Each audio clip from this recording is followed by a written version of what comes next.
Welcome, everyone, to another episode of Angel in the Afternoon. We're on, looks like 98. Yeah, 98. I'm Angel Rivera alongside Alex Knight, and this light is just way too bright. I'm sorry. I'm like this. I was wondering why your room was looking different. Yeah, I have a little light night, like not a night light, but it's like a little light because if I turn this off, I'm in the dark pretty much. So I think that's good now. My name is Andrew Rivera alongside Alex Knight, and we got a lot to discuss this week. And thank you very much for joining us. If you haven't, make sure you like and subscribe and all that other good stuff that really helps the show. Hang out in the chat. Whoops, sorry about that. Hang out in the chat and, let's get started. So, so as everybody knows, what we'll be talking about this week? Well, we'll be talking about the situation with Russia and Ukraine, of course, that's going to be our main story today because these Europeans are just going crazy. I mean, they want to start World War III basically over Ukraine of all places. We're going to talk about that. We're going to talk about the Canadian U.S. Pretty much trade war that's going on, or at least the tariffs, because the Canadians are really melting down about these tariffs. So I'm just kind of amazed by that. It's like, really? I mean, they're acting like all of a sudden they're tough guys and like, oh yeah, well we're gonna do this and we're gonna do that. It's like you're not gonna do anything, but we'll get to that as You well. remember at WrestleMania 18 when Kurt Angle was like, "If I were to win my Olympic gold medal, the way this country's figure skaters won their Olympic gold medals." You remember that? Yeah. Well, I mean, honestly, they're acting like they're tough guys. Like they're actually gonna do something. Yeah. And I don't know what their intentions are. Oh, did you see those videos of them throwing out Jack Daniels and all these other American liquors? I'm like, well, why they're literally throwing him out. It's like, "Ugh, we're Canadians, we have national heritage and stuff," and I'm like, "No, you're throwing out good liquor for what? Because you don't like the Orange Man? That's pretty much what's going on here. Because he's and that's another reason why I think that the Europeans are really want to start World War III, because they want to oppose the Orange Man again in the White House, because they all hate him. They all hate him because he dares to want peace in Ukraine. Look, and I'm not. Especially that Go the ahead. guy we saw that video with the guy with the cap or something crying. That Uh toughness, huh. tough Zelensky. I'm like, Mm-hmm. really? You're crying over that? What a Yeah, pussy. Trump and Vance. I saw that last week where he was crying because Trump and Vance, treated him like the puppet that he was, and what he is. That's clearly what it was. And he's fighting for democracy. Bull fucking shit. He's fighting for democracy. Like Zelensky is the one that What does canceled democracy elections. mean nowadays? Yeah, he canceled elections. He banned political parties, but he's the one fighting for democracy. We also Amazing. should talk about Bernie getting community noted twice, I guess. Oh yeah, I Um, mean he got community noted. Um, and we should probably go over, or if you feel like it, going over Emma Vigeland's disgusting tweet towards that volleyball player or whatever that yeah, was. if we have time at the end, we'll definitely we'll touch on that. So I just want to say one more thing. Did you yes, see my my message in one of the groups we're in that Juan Soto's defense is already bad this year? yeah, I mean he did a lot of that last season with the Yeah. Yankees. So I was like, oh okay, so he misjudged the ball and just dropped it on the ground. Okay, he did that a lot last season. So Yeah. all right, what is this? Yeah, I don't know what this is. So yeah, so let's get started with an update to a Snow's here. story That's a rarity. we we did 2 weeks ago. Hey Snow, how you doing, man? Um, let's get started with the story, an update kind of to a story we did a couple weeks ago about Gene Hackman and his death, because Yeah, we I left heard. off at we left off at we weren't sure how he died or anything like that. So now the medical examiner came out with his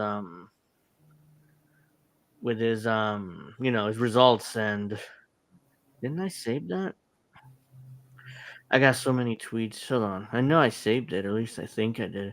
Anyways, it turns out that, according to the medical examiner, at least she died first of a heart attack or some kind of rare condition or something. Hold on. Mhm. And he apparently died a week later, because I didn't know this, but apparently he had Alzheimer's. Yeah, I didn't know that And either. yeah, the only way this makes sense is if he had Alzheimer's. And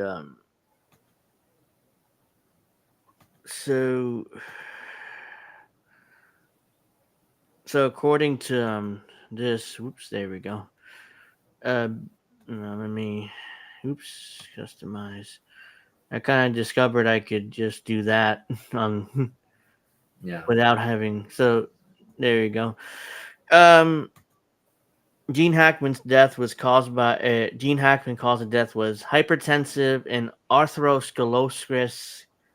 Butchered that, but cardiovascular disease. It's basically you had a heart attack, right? And with Alzheimer's disease as a significant contributory factor.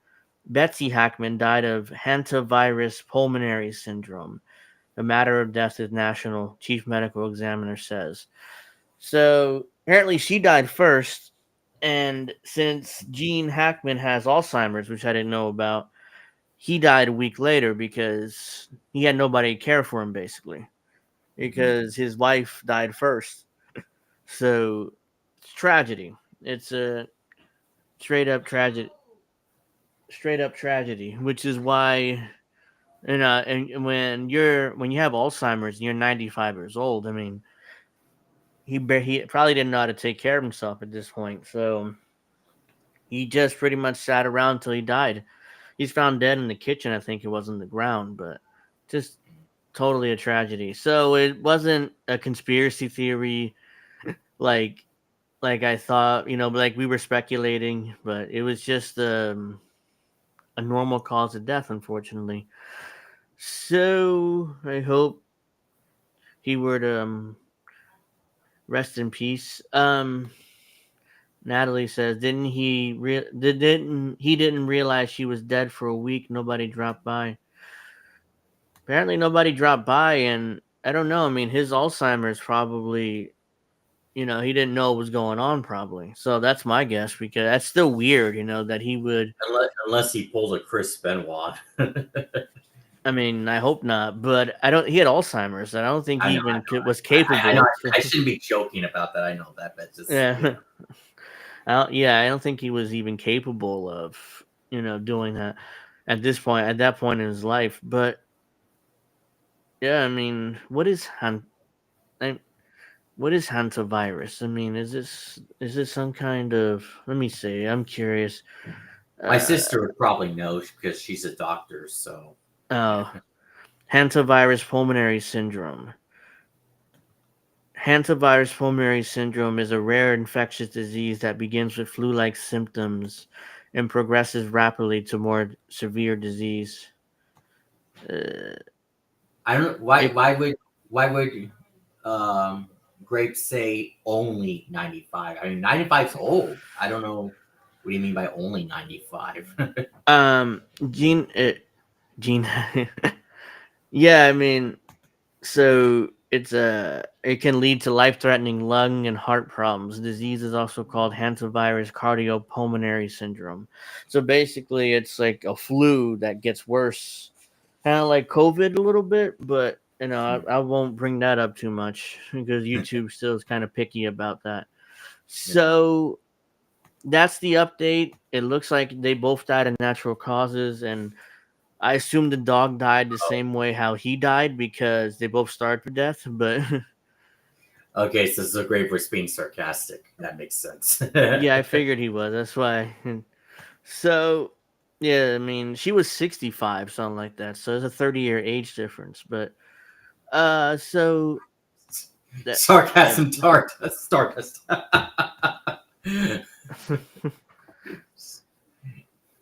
Oh, Natalie. Yeah, rest in peace, Gene Hackman. Alzheimer's is a horrible disease. I mean, hopefully we can find a cure for it one day, but it's like one of those things where it's I just just thought it tough. was disgusting when Joe Biden said he was going to cure cancer, and then he claimed he cured cancer. Like, fuck you. He didn't do anything. So let's see. So as everybody knows, the Biden administration, the Trump administration. Sorry, I mean we got a new president here, and I already forgot. Um, where is it? Here we go. So now since the Trump administration is pretty much dismantling the Department of Education, now we got a question on whether that's way too close. Hold on, sorry about that. I don't know how that happened. I was like right there. All right, there we go. So now it's a question about whether what happens to the loans, the student loans. How is the government going to collect on these student loans? That's my phone. And how they're going to collect on it, and what's going to happen with these student loans, because that's my question too. If I have student loans, okay, you're dismantling Department of Education. They're the ones that I have to pay. So who and how I'm going to pay? Actually, honestly, if I were them, is like, oh, thank God, maybe I don't have to pay my student Oh my loans god, anymore. education is a human right. Who's wearing a sweater saying education is a human right? I don't know. This guy is so. He better watch out. Ex-Obama official warns Yeah, that that Trump he's got shot. Obama pick behind him. Yeah, he's a ex-Obama official Oh apparently. god, we got a tough guy here. Uh huh. All right. So even at 65, many people I know are in bad shape. Yeah, I mean 65 is not young anymore. Even though you still may have 30 years to live, but it's not easy. As President Donald Trump prepares to order the dismantling of the Department of Education, the financial arm of the agency, which makes loans directly to borrowers and manages trillions of dollars in student loan debt, faces an uncertain future, with steep staff cuts and lack of communication exasperating the uncertainty, according to interviews with more than a dozen current and former department employees. The $1.64 trillion financial portfolio. My God, 1.64 trillion.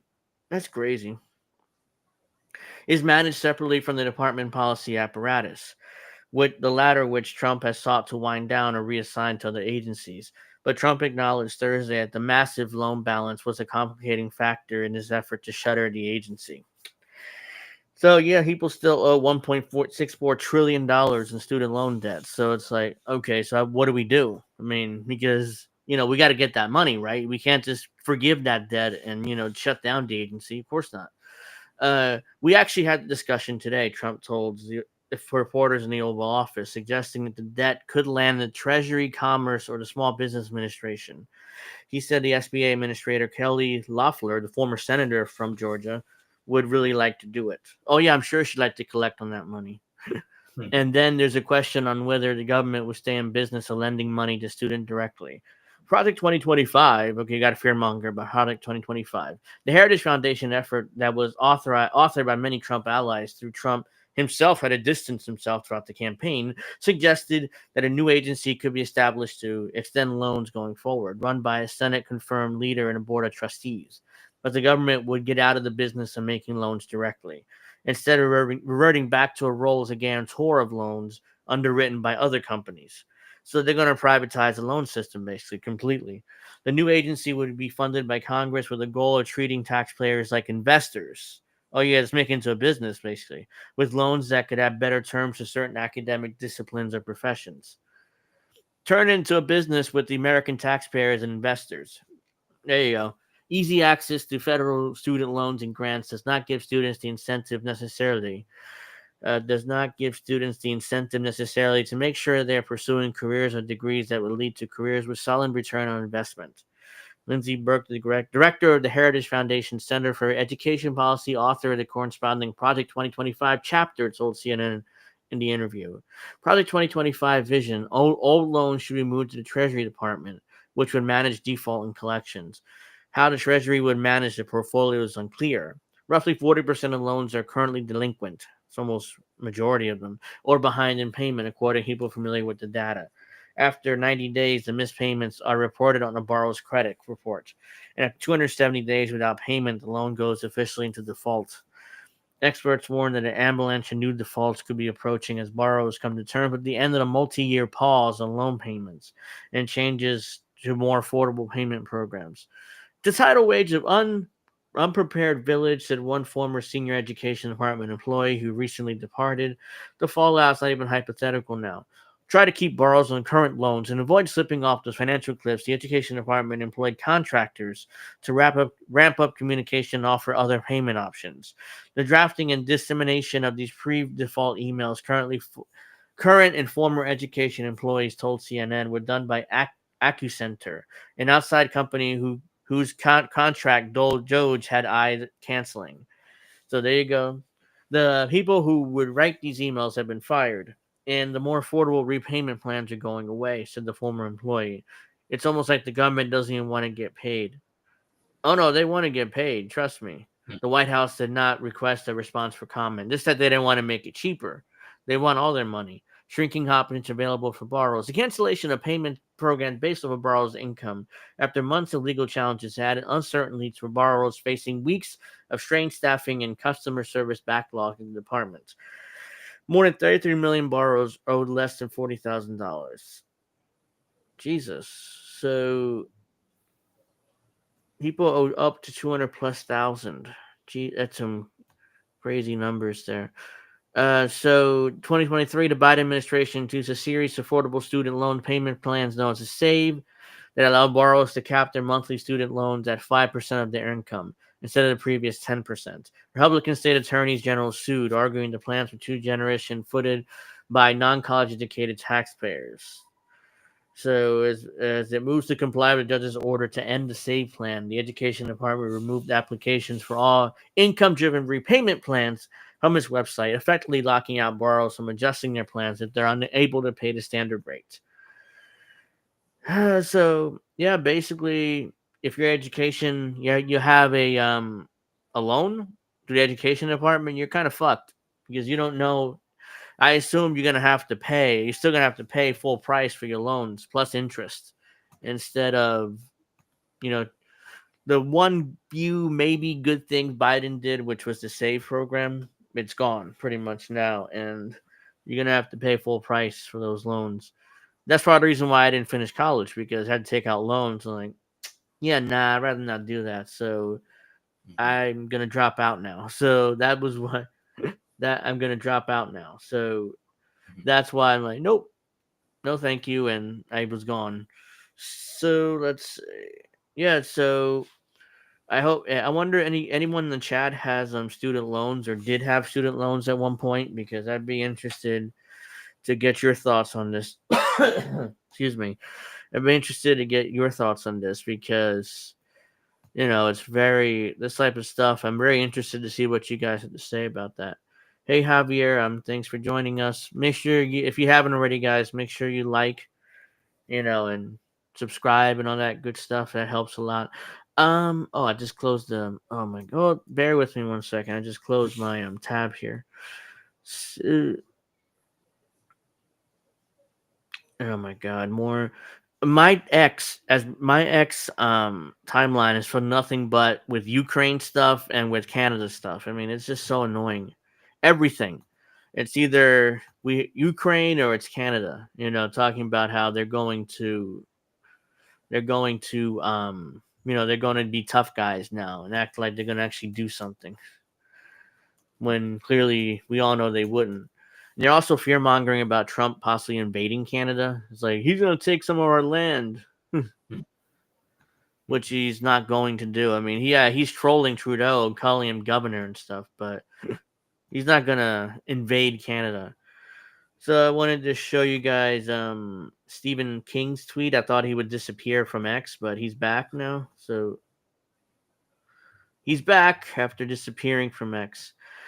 So this is like a little, uh, a picture or graffiti. It looks like there's no enemy like a friend betrayed, and then there's kind of like a X over the American flag.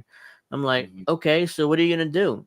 It's like you're acting like you're gonna do something. I mean, that's what I don't understand. It's like, Yeah. oh yeah, we're betrayed now, so fuck you. I'm like, okay, so what are you gonna do? You're not Yeah. gonna do anything. I mean, you're just lashing out. So let's see. So more another Canadian account here is kind of going after Americans here. Uh, David Dole. oops. I I think he blocked me, so I can't even see his tweets. Anyways, think he's I on could the. see. I think he's on Blue Sky right now. Oh, I don't use Blue Sky, but he did block me on X here a long time He's ago. blocked me too. So. So we got Oh, uh Canada hates Trump account. huh. Because I thought I looked at this and I was like, oh my god, here we go. Oops. So why is okay? No, this is good. You think people would have figured out and the first time that Trump was a complete fucking idiot.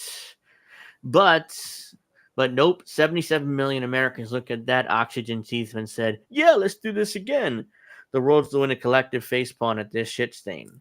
But I guess Canada loved Biden. You would think that they would know that Biden was a complete fucking idiot.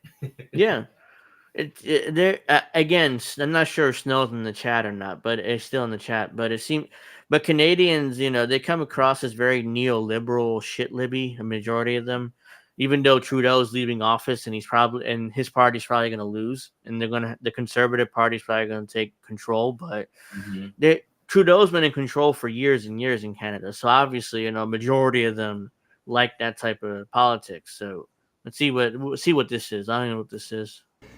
But this president won't let it happen. We're going to get them out. We're coming up to get you. I've authorized Elon. I said, can you get them out? Because, they've been left up there. I hope they like each other. But maybe they'll love each other. I don't know. But they've been left up there. Think of it. And I see the woman with the wild hair, good solid head of hair she's got. There's no kidding. There's no games with her hair. But, and Sounds like there's a Biden. danger up there too. They can But have what the hell is he talking about? I don't even know what this Yeah. is. Why? Uh, some failures. You Up got there. nice hair. Nice You got to hair. get them out. yeah, what the hell is he talking about? So I've authorized Elon a week ago. I said, we have two people up there that Biden and Kamala left up there. Biden and And he Kamala. knows it very well. I said, are you equipped to get him? He said, yeah. Who is this? Hold on. I gotta see the original tweet here. Trump is stuck on two astronauts stuck in space. Maybe they'll love each other. Okay, so he's talking about two astronauts that are stuck in space. Oh. And he's asked Elon whether he can get him with SpaceX. That's what that Okay. is. Okay. So yeah, that was weird. I mean, there was like weird commentary from Trump. Yeah. And I don't know what the hell that was. Oh no. These You close it Canadians again. no, these Canadians can't get over their vaccines. Ugh. So this is a recent tweet from the outgoing prime minister from today, in fact. He says Canada is partnering with what's this? Gavi, the Vaccine Alliance. Never heard of it, but to help provide life-saving vaccines up to 500 million more kids around the world. That's 500 million kids growing up safe and healthy, protected against deadly diseases. Vaccines save lives. Canada is proud to do our part. So that if By the way, vaccines save lives, then why do we have to keep taking them?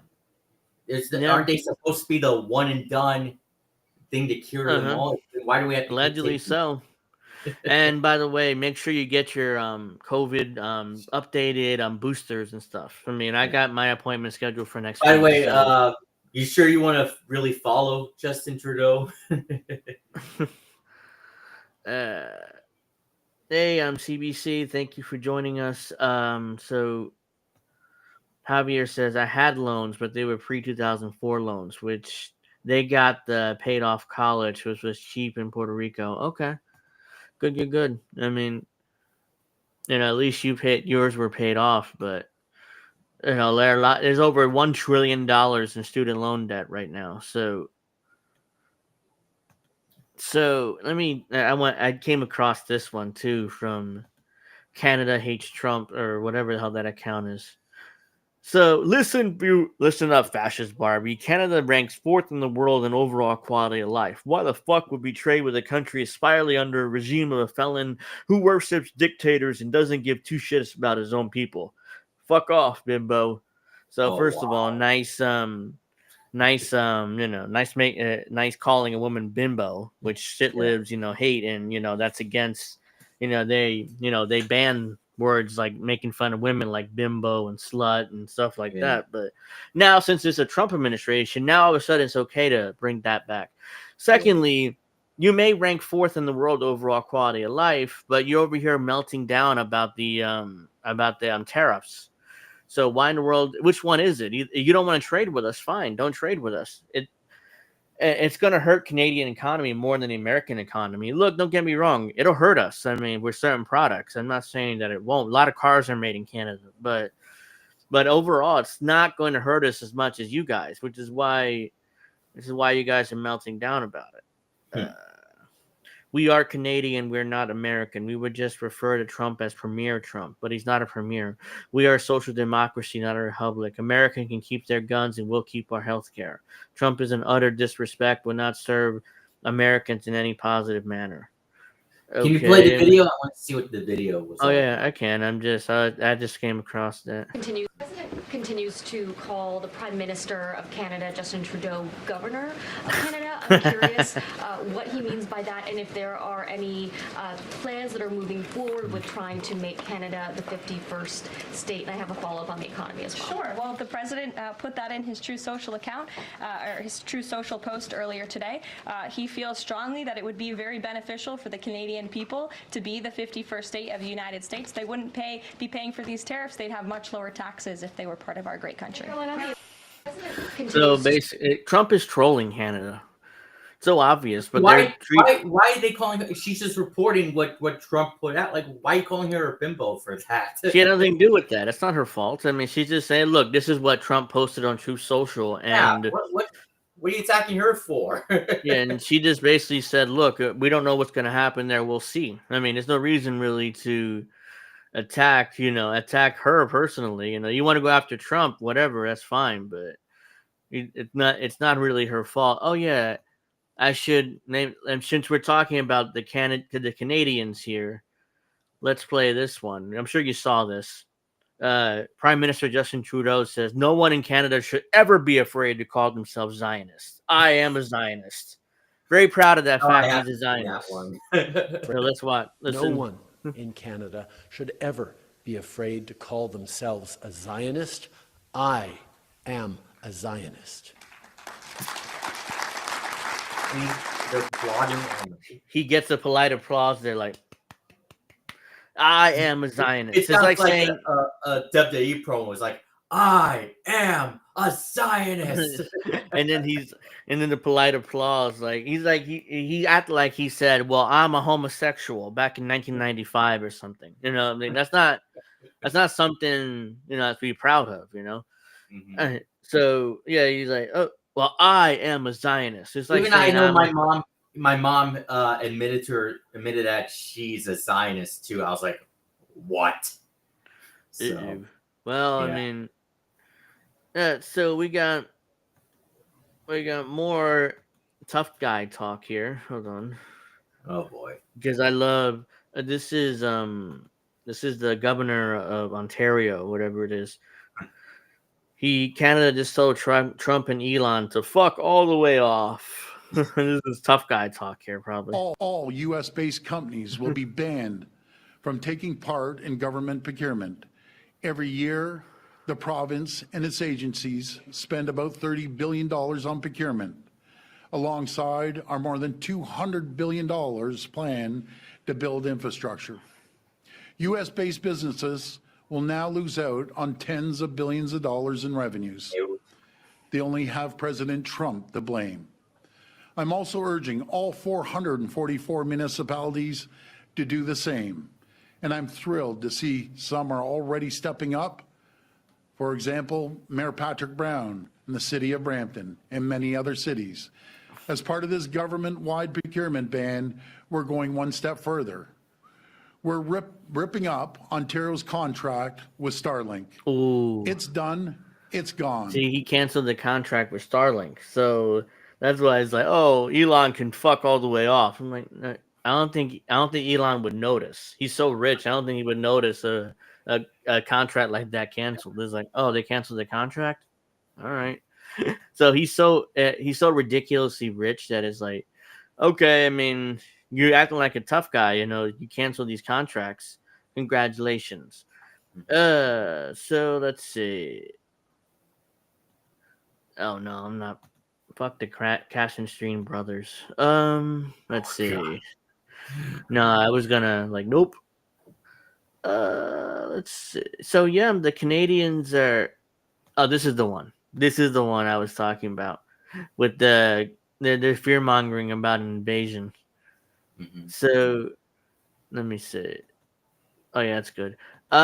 Get more serious, Canada. New York Times reporting Trump wants to ignore our international borders and take Canadian land.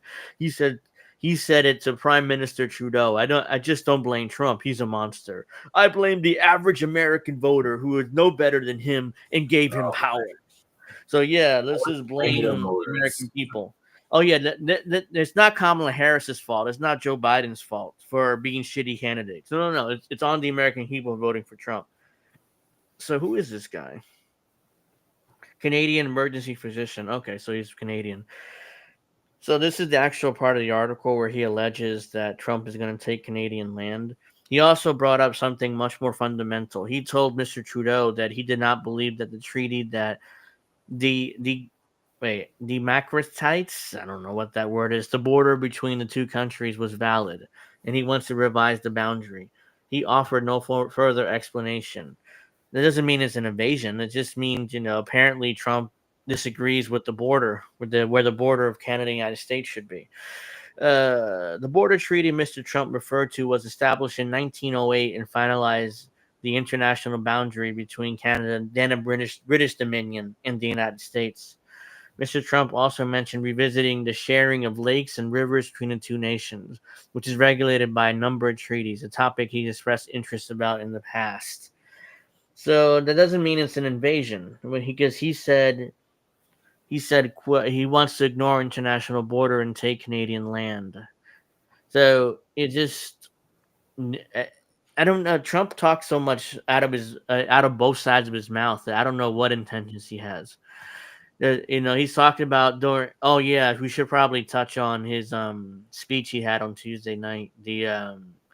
Technically it was a State of the Union address, but really it wasn't because he's only been in office for a month or a couple months. But we should probably touch on that because there are only a couple things that I really that stuck out to me, because that was one of the most boring speeches I ever seen. Yeah. I mean, I'm like dozing off, and I'm trying to stay up and watch this and see if there's anything that I should cover on Friday. But What there's he nothing. said about Elizabeth Warren was pretty funny, though. Yeah, the Pocahontas line. But there was at the beginning of the speech, they kicked out a congressman, Al, Al Green, Al. yeah. Oh, I'm about to say Al Roker. I don't know why, but Al Green. But yeah, they kicked out Al Green initially, the old man with the cane, like doing that, Yeah. and he got kicked out. And then later in the speech, he went to doing his, imperialism. Like, oh, we're gonna take Greenland, we're gonna take Canada, we're gonna take the Panama Canal back, and I'm like, okay, like who cares? I mean, the only policy he really brought up was that the economy was barely touched on. And the only thing he did say was Because the economy's great. The economy's great. I'm back. The yeah, and economy's great. he also talked about the tariffs, and he kind of admitted, well, there might be a little bit of pain for the American people, but it won't last long, trust me. So he did admit that. And when he barely touched on Russia and Ukraine, all he said something to the effect of, well, we're going to get peace as soon as possible there, and that war will end as soon as possible. So that's pretty much all that stuck out to me about the speech. There were a bunch of virtue signaling moments where they had Lincoln Riley's parents there, and they had the kid with brain cancer, which Emma Vigeland, humiliated herself online and basically laughed at the kids. I don't think, So, no, it wasn't cancer. It was the brain injury or whatever it was. oh, I thought he had brain cancer. Well, okay, No, was it brain injury? the cancer you're thinking of was that African American kid. Yeah, yeah. That's what you're talking. Oh no, Oh, I get it. She made fun of that girl that was injured. that's what I was talking I'm about. confusing them. Yeah, I'm confusing Yeah. them. All right, so that's some. So let's see. I don't think I would want Elon Musk to save me from something in space. Well, yeah, well, another Starlink satellite crashed and burned today. So obviously, Elon Musk is not doing too well right now with Starlink. I boycott Canadian bacon. Yuck. Well, I mean, they are doing boycotts of American liquor in Canada. So I'm very interested. So it's funny because I've seen these videos of them grabbing and in the liquor stores and stuff. So we have real quick before we move on to Russia, Ukraine. Jack Daniels maker CEO, Canadian provinces taking American liquor off the store shelves is worse than the tariff. So this is a little sign they had there apparently. So there we go. Does he not realize that you're gonna piss off your customers by doing that? Yeah, for the good of Ontario, for the good of Canada. In response to U.S. tariffs on Canadian goods, products produced in the U.S. are no longer available until further notice. Looking for an alternative, asked our team about the extension range of Ontario and Canada-made products. Now, wait. So they got rid of them. The products they got rid of them there in the U.S., right? This is Canada. Okay. Yeah, the Canadians are bitter. Say, why do this? No, this is not in the U.S. It's in Canada. The Canadians are bitter, so they took off U.S. made liquor, even though they already paid for the liquor and they already put it on the shelves. So that liquor that they had there was not subject to tariffs. It's any future liquor they buy. So they just lost a bunch of money there for no reason, these stores, because they already paid for that liquor.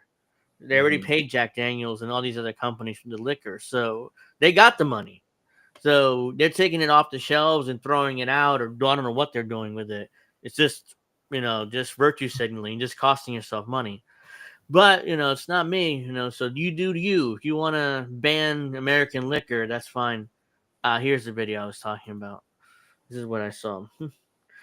And don't throw away the liquor. Just give it to me, but not all of it, but some of it. All right, this is the video I was talking about. So this is in Canada pulled roughly $240 million U.S. worth of American alcohol from stores yesterday. Most U.S. alcohol companies rent space and sell on consignment in most Canadian grocery liquor stores. Canadian whiskey makers benefit and make better whiskey anyways, hand down. Again, I haven't had Canadian whiskey, so I can't really give an opinion on that. But American whiskey is pretty damn good, so let's watch this. And look at that. That's liquor they paid for, by the way. They already paid for this liquor. So they're losing out all this money.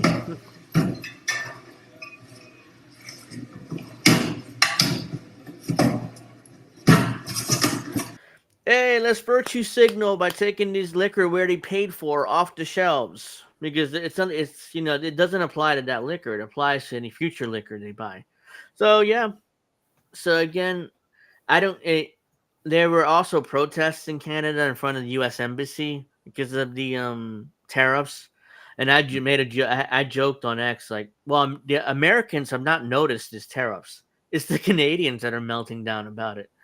Most Americans are like, it's a Friday. It's a Friday. We have a weekend. We're going out to the club.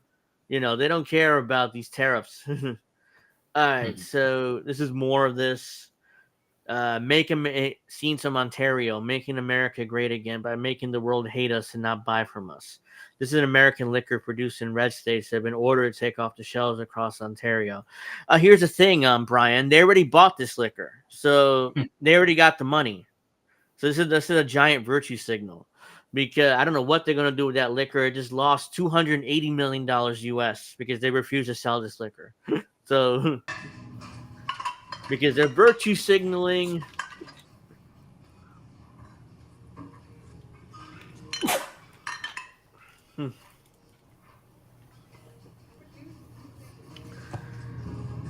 Look at that. Gone. More liquor. And they're videoing it like they're proud of themselves. Like, we're taking all this American liquor off the shelves. By the way, which we already bought, and we're going to lose a bunch of money because we refuse to sell it. But, yeah, I mean, look at us. Look at how tough we are. Aren't we great? It's like, no, you're an idiot because you're just going to lose out on a bunch of money. It's But, sort hey, of like the get woke, go broke thing. yeah, hey, you do you. I mean, you do you. You know, if you want to lose all that money, God bless. So Max says we're all going to be drinking hand sanitizer. He said no more Jack Daniels Red. That's actually really good. Are you Canadian? I think you may. Maybe I could be wrong, Max, but you could be. I assume you're. That's why the post that you're Canadian. Again, I'm not making fun of all Canadians. I'm just making fun of these virtue signaling assholes who take. So that's really how I'm making fun of. Not making fun of all Canadians. I have nothing against Canadians in general. But and so now there's a claim here that I see. I'm not gonna keep doing this, but alcohol is taken off the streets, off the shelves in Canada, and sent back to American liquor companies. It's consignment. They don't pay for it until it's been sold. So okay, but they're still losing out all I that mean, does money. Canada really want to become worse than the U.S.? Yeah, I don't know. I mean, I'm not Canadian, but it seems like there's a giant virtue signal going on here because they're still losing out on all that money. So this is one more thing, and then I'll move on to Russia, Ukraine. No more American liquor in British Columbia's government stores. Government stores? That's a thing. I Yeah, mean, I we never heard of don't that. have government stores here in America. They're all privatized. But BC Hydro, ICBC, health authorities ditch U.S. goods, go Canadian. So apparently, there's government-run stores in Canada. Again, I don't know much about that, but As British Columbians and as Canadians, we'll stand strong and united in the face of this unprecedented attack. This it's is not an attack. not a fight we started, but we will respond firmly and forcefully. Here in BC, we support a strong Team Canada approach to stand up to Donald Trump. Yay, you're standing up to Donald Trump. Like by taking off liquor off the shelves, you're somehow standing up to Donald Trump. But he doesn't own it's like that LeBron James meme. Oh, it's just ridiculous, It's like just absurd, Oh well, we're standing up to the president of the United States because he wants to charge us more money. The Canadians are not backing down. Congratulations.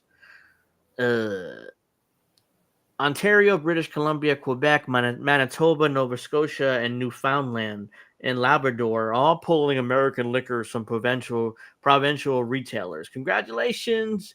You guys win. What do you win? I don't know. You lost a bunch of money and I mean, and buy Canadian instead. I love I buy Canadian instead. Yay. Oh, you live in Northern California. Okay. You're not American, not Canadian. Sorry. See, this is where the old American liquor was at. It's like, buy Canadian instead. Congratulations again. God bless. God bless. I mean, I'm not here defending Jack Daniels or any other major company. I mean, But just the regular, normal people from Canada wouldn't really care. It's like, we probably don't follow politics. It's like, yeah, I just want some whiskey, yeah, I want the Jack. Where's my Jack Daniels? Or where's this? Or where's that? Is like, oh well, we had the virtue signal, and so we're not selling it anymore. Great. I don't want. I'm not sure if Canadian liquor is better than American, but American liquor sells well in Canada for a reason. So, yeah. So, oh god. So we'll get to Ukraine now because Ukraine, Russia, the EU, and all that good stuff. Because I have a lot to say about that. The Justin Trudeau. I mean, the reason why I'm bringing up Trudeau again because he was talking about Ukraine here. Oh no, actually, he's not. It's something else. Just that the account that shared it had a Ukraine flag on it. Hmm. So let me see what this. Justin Trudeau has tears in his eyes because he gives a shit about his country. He actually cares about his people. Imagine that. There's nothing weak about this. This is called leadership. Long live Canada.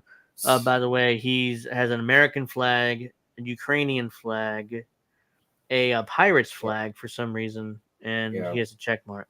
So I don't understand the pirate flag, but okay. Because the Canadians are actually opposing the Orange Man. So we have, that's by definition makes Justin Trudeau good, even though he's been a horrible leader for Canada and he's basically forced out of office. so, as we talked about and are going to talk about, the EU have completely lost their minds over the last week because we kind of really touched on it last week where the EU was willing to do all this money and they're basically posturing for war against Russia, even though it makes no sense because they have no chance in a war against Russia. And on top of that, they have they don't have the money to do a military buildup, and they haven't since World War II. They relied on the US for their security guarantees.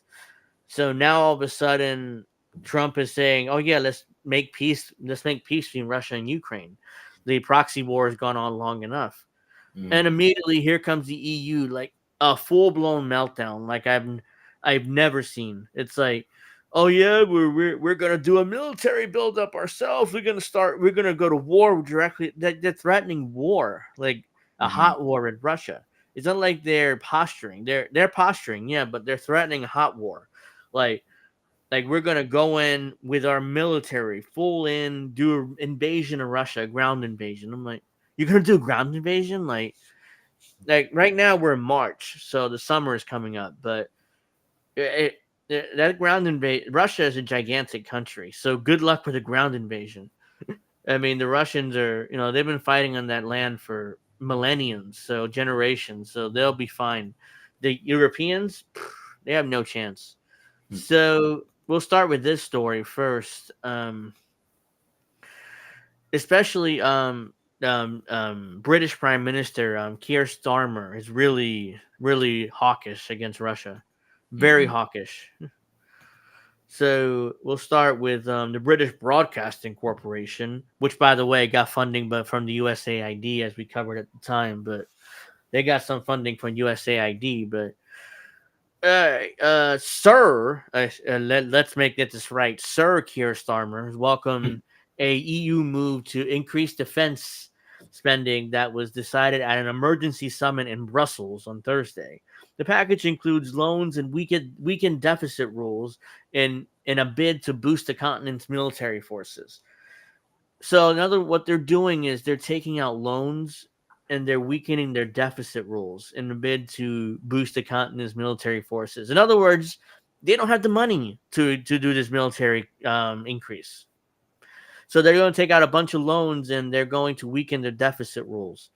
Because I guess in the EU, they can't have deficits or they have very little deficits. But here in the US, our deficit's in the hundreds of billions of dollars. Nobody cares. But I guess in the EU, they have like strict deficit rules. So yeah, they don't have the money, so they'll take out loans and make it easier for them to run up deficits.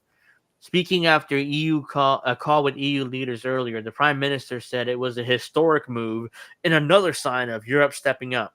They have no money for this. Like, what are you gonna do? They don't take out a bunch of loans and weaken their deficit rules. Good luck with that. It comes as Sir Keir tries to persuade European countries to join a coalition of the willing. We've heard that before. This is right before the Iraqi invasion, 2003, I think, 2002, 2003, when George Bush literally came up with a coalition of the willing in order to help them invade Iraq. Now, a coalition of the willing to deter Russia in event of a peace deal in Ukraine. Do you see how insane this sentence is? So they want to, Keir Starmer wants to build a coalition of the willing to deter Russia in an event of a peace deal in Ukraine. So they don't want peace. They don't want peace that the Trump administration is trying to do. Instead, they're trying to get together a bunch of European countries together in order to do what? Invade Russia? Like, what are you going to do? Ground invasion? I don't understand what the intention is here. Because, according to UK officials, about 20 countries are interested in joining the coalition, although it would not necessarily offer to send troops, but instead provide other support. So what's the point? Like, basically, you're doing what NATO does without NATO. So trust me, the U.S. should leave NATO. There's no doubt about that. I mean, there's no reason for NATO today. But the idea that, you're basically going to do what NATO does. Like, oh, no, we're not going to send troops. Don't worry about it. We're just going to send, we're going to offer support, whatever that means. In the recent weeks, EU leaders have repeated long-standing promises to boost Europe's military capabilities, after voices concerned that the continent cannot rely on U.S. security support under President Trump. So, yeah, again, they have no money for this. So, so take out a bunch of loans and basically run more deficits in order to do that. At a summit in Brussels on Thursday, they backed plans to jointly borrow 150 billion euros to lend to the EU governments for military expenditures. So I wonder what's 150 billion euros. Bear with me 1 second. Euros. So it's 108 billion, 340 million dollars in US dollars. So they're going to borrow 108 billion dollars, in other words. Wait, no, that's not right. Hold on. 100, I'm sorry, I just messed that up. 150 billion euros. So basically it's 162,502,502,500,000. So they're gonna borrow a shit ton of money basically in order to do this. The European Commission has also proposed diverting regional development funds towards defense. So basically, they're going to stop doing regional development in order to spend more money on the military, alongside an emergency suspension of the bloc's rules on government's debt and deficit levels. So again, they're going to temporarily waive the rules on debt and deficit levels. So they're going to run up a shit ton of deficit and get a bunch of debt in order to do this. So again, they have no money for this. This is what they have to do in order to do this. Starmer was briefed on the plans on a call earlier with the European Commission President Ursula von der Leyen. I think I butchered that name, but whatever. And the European Council President Antonio Costa, alongside leaders of Canada, Turkey, Norway, and Iceland. So even the Canadians are involved in this for some reason. It goes none of their business. After Downing Street said the Prime Minister applauded the progress made at the Brussels meeting, he also discussed plans for the coalition of the willing and noted a meeting in Paris next week would be an important moment to drive forward planning. Number 10 spokeswoman said. Oh, so the Prime Minister lives on 10 Downing Street, which is why number 10 spokeswoman. So the UK and France have said they were willing to provide peacekeeping troops to Ukraine and are urging other European countries to make the same commitment. That's not going to happen. The Russians are not going to allow foreign military presence right next to their border in order to peacekeeping. You might as well have Ukraine join NATO if that's the case, because if the Russians allow that, it'd be ridiculous for them to allow that. But Sir Keir said that in order for that to be effective, their president in Ukraine must be backed by security guarantees from the U.S. Yeah, because the Russians would attack at that point. And so let's see. U.S. President Donald Trump has so far avoided committing to such support, instead arguing the presence of American workers in Ukraine as part of a potential minerals deal would be sufficient to deter Russia from further invading Ukraine. So how about this? How about saying Ukraine? Oops, my table almost fell over here. How about saying Ukraine will be neutral in any war? And so they don't join NATO, they be brain neutral, and the Russians won't have no reason to invade at that point. But no, we got to take their minerals. Donald Trump can't wait to take their minerals. Russia was flatly rejected such a move, saying it would amount to direct, official, and unveiled involvement of NATO members in the war against Russia. Yeah, I mean, that's why they would never allow that. The Russians would never allow that as part of a peace deal. Talks between the U.S. and Ukraine aimed at reaching an agreement will take place next week in Saudi Arabia. Ahead of the talks, Trump said on Friday he was strongly considering new sanctions and tariffs on Russia, following a wave of overnight strikes in Ukraine. Yeah, the Russians don't care because they're doing fine. Well, the tariffs against the U.S. has put on them, or the sanctions. Writing on social media, he added, "To Russia and Ukraine, get to the table now before it's too late. Thank you." So, yeah, so that's going to work. UK Defense Secretary John Healey earlier returned from Washington, D.C., where he met with U.S. counterpart Pete Hegseth to discuss ending the Russian war in Ukraine. Speaking in Washington, Healey said, "It's lasting, secure peace we all want to see. We have a big role to play in Europe, and we are determined to do that, except that your prime minister openly said he doesn't want peace." Hegseth dismissed as garbage, suggesting that under Trump leadership, the U.S. was becoming pro-Russia. He said the president is working with both sides in a way that only President Trump can. Progress toward an agreement appeared to take a step back after Trump and Zelensky had the dramatic row in front of cameras in the Oval Office. Well, Zelensky was disrespectful and he was embarrassed, so Yeah. that's what happened there. However, Hegseth said the U.S. president was very encouraged with the signs we're seeing from Ukraine. On Thursday, UK Ministry of Defense signed a £30 billion deal with Anglo-American firm to provide Ukraine with LTS 600 millimeter and 700 millimeter meter systems designed to monitor an area before striking incoming targets. So wait. So the UK is actually working with an American company in order to do this. Like I thought Americans were evil all of a sudden in the EU. That's weird. Oh, to be fair, the British actually left the EU like 10 years ago, if you remember Brexit. But Chancellor Rachel Reeves also announced a £2.26 billion loan to Ukraine, funded by profits generated by frozen Russian assets. So what they did is they stole a bunch of money from the Russians and just gave it to the Ukrainians as a loan. So on Friday, Ukrainian Prime Minister Denis Shmyhal, butchered that name too, confirmed that they had received the first of the loans, amounting to 752 million pounds. I want to say euros, but it's pounds. In a social media post, he said, "I'm grateful to Keir Starmer, the UK government, and our G7 partners for the mechanism to make Russian money work for Ukraine." So what they're saying is, thank you very much for stealing from the Russians and giving it to us. We expect all sovereign assets of the Russian Federation to be confiscated and transferred to our benefit, our country in the future. So what the Ukrainians want is for the West to steal all of Russia's money and just give it to them. Earlier this week, Liberal Democrat leader Sir Ed Davey urged the Prime Minister to seize the frozen Russian assets held in the UK. This is from the Liberal Democrat Party in the UK. Like, what the I mean, they all agree. Yeah, I mean, let's steal all the Russians' money and give it to the Ukrainians. Like, so what's the point of opposition party? I don't know, but same thing here in the U.S. with Democrats and Republicans. When it comes to war, they all agree. They all agree. I mean, especially with Israel. Oh my God, they all definitely agree.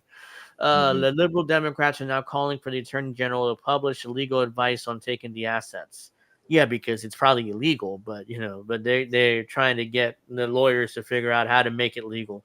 The party's shadow Attorney General Ben McGuire said, we need the chance to properly scrutinize decision making on this crucial issue, so the UK can make the right choice for Ukraine." So that's that. The UK is very they're very what's what I'm looking for. They're very hawkish right now towards Russia for no apparent reason, because there's really no reason for this. Absolutely no reason for this. Hey Sean, thank you for joining us. Please, if you guys haven't like and subscribe, what video? I guess one of the videos I played froze.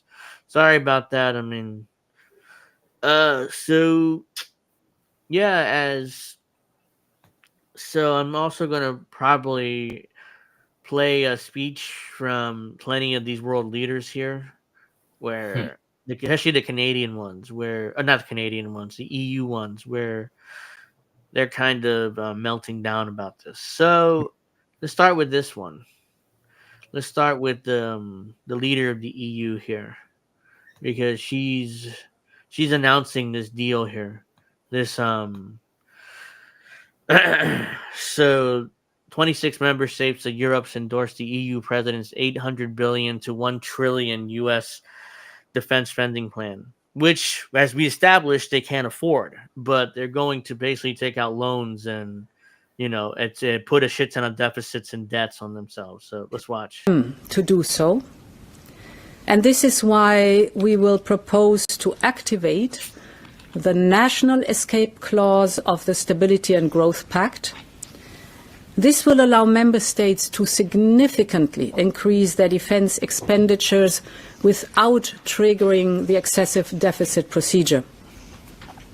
So if member states would increase their defense spending by 1.5% of GDP on average, this could create fiscal space of close to 650 billion euros over a period of 4 years. The second proposal will be a new instrument. It will provide 150 billion euros of loans to member states for defense investment. This is about basically spending better and spending together. And we're talking about pan-European capabilities domains like, for example, air and missile defense, the artillery systems, missiles and ammunition, drones and anti-drone systems, but also to address other needs from cyber to military mobility, for example. This will help member states to pool demand and to buy together. And of course, with this equipment, member states can massively step up their support to Ukraine. So immediate military equipment for Ukraine. Oh my God. Oh, by the way, this account claims that this is equivalent to U.S. defense spending. A new global superpower is being born. They can't afford to do this, you jackass. I mean, they're basically taking out historic debt in order to do it. What happened? So what the hell are you talking about? A new superpower is being born. Yeah, like the U.S. or the Russians or China, that can't afford to do this. They can't afford to do this. The Europeans have been relying on the U.S. for the security since World War II, pretty much, the end of World War II. That's 80 years now. So all of a sudden now they're going to be, they can't afford this, actually. They're taking out loans and increasing their deficits to record levels in order to do this. In order to, and by the way, who gets all this money? Most likely, most of it's going to go to U.S. defense contractors. So they're going to become even wealthier, unless the Europeans have their own defense contractors that I don't know about. But as of now, as far as I know, it's probably going to go to U.S. defense contractors for the most part. So, yay, you're going to, even though right now everybody hates America because of Trump, but U.S. defense contractors are going to get super wealthy off of this. So, let's see. Wait. I also wanted to do this. People are pissed off at Marco Rubio because he pointed out the truth how Ukraine is a proxy war. For some reason, Marco Rubio has like a cross on his head. Just ignore that. The worst person just made a great point. Yeah, unfortunately, he did. The Ukraine war is a proxy war between Washington and Moscow. Again, he's not wrong there. 100% true. And since the Russian invasion in 2022, the U.S. government has tried to bury the proxy war narrative as best as it can. Now it's coming straight from the White House. Well, yeah, because it's the truth.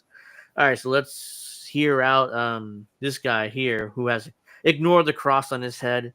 And frankly, I'm assuming because this was done on Wednesday. This past Wednesday was Ash Wednesday, so I'm guessing a lot of the Trump administration officials had that. Mm-hmm. So that's why it was Ash Wednesday. So a proxy war between nuclear powers, the United States helping Ukraine and Russia. And it needs to come to an end. And no one has any idea or any plan to bring it to an end. The plan of the Ukrainians up to now and their allies on Capitol Hill and the people you talk to in other countries is, let's just keep giving them as much as they need for as long as it takes. That's not a strategy. And frankly, not a strategy. It's just to enrich U.S. defense contractors. Rubio.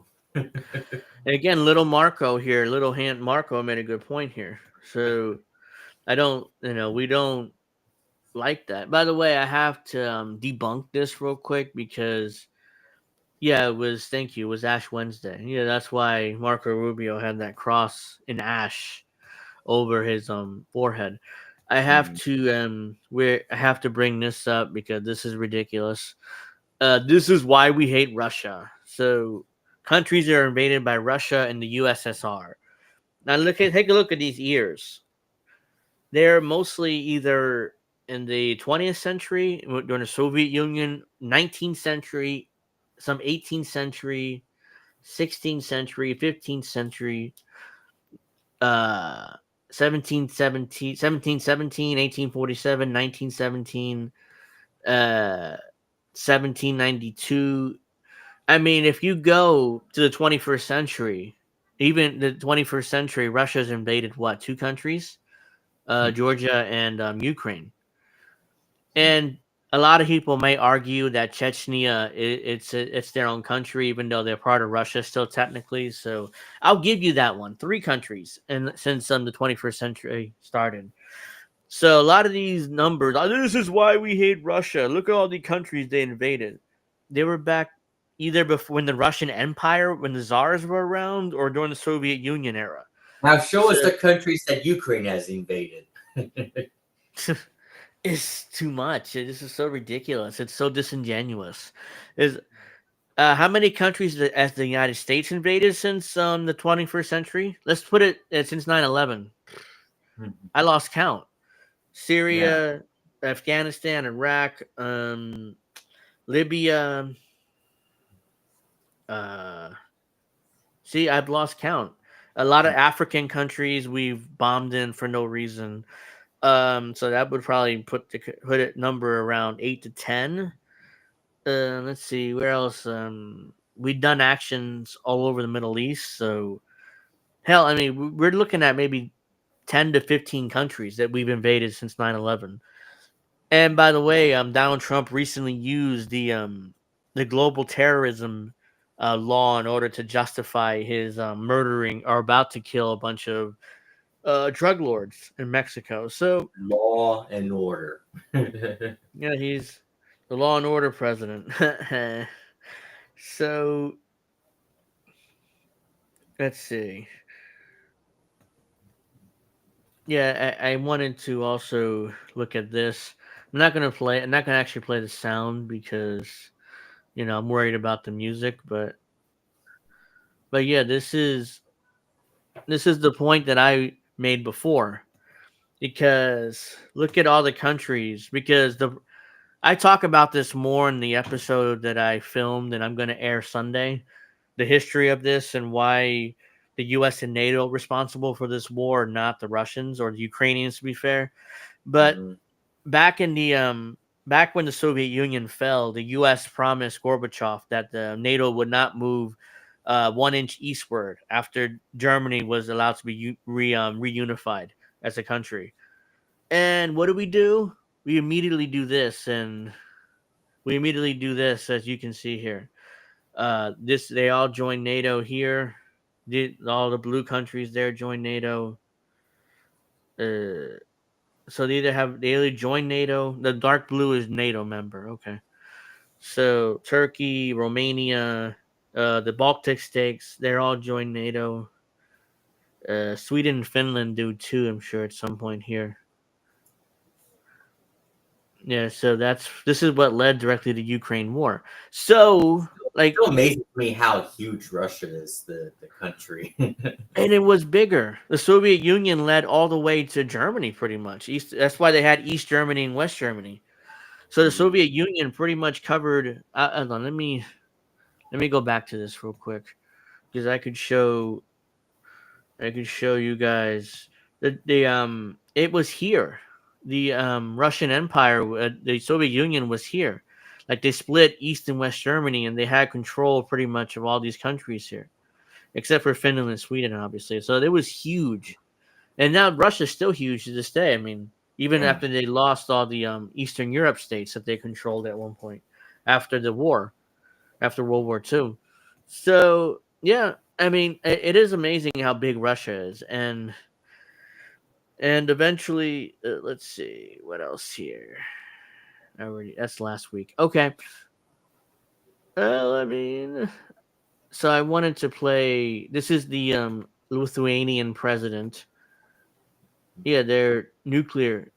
I mean, they all had a lot of these states did have nuclear weapons at one point. World War III, Lithuanian president, that name there, says in the quiet part out loud, Ukraine is buying precious time for us every day, paying with blood. So it'd be highly irresponsible to waste this time. Europe is preparing for war. So they're openly just saying it, you know? There's no need to explain. Yeah, they're openly admitting it that Europe is preparing for war while basically sacrificing Ukraine and Ukrainian people and having them killed in order to for Europe prepare for a war they can't afford. And on top of that, they don't have enough men in order to fight the Russians. So yeah, good luck with that. There's no need to explain in a detailed way how important is this meeting.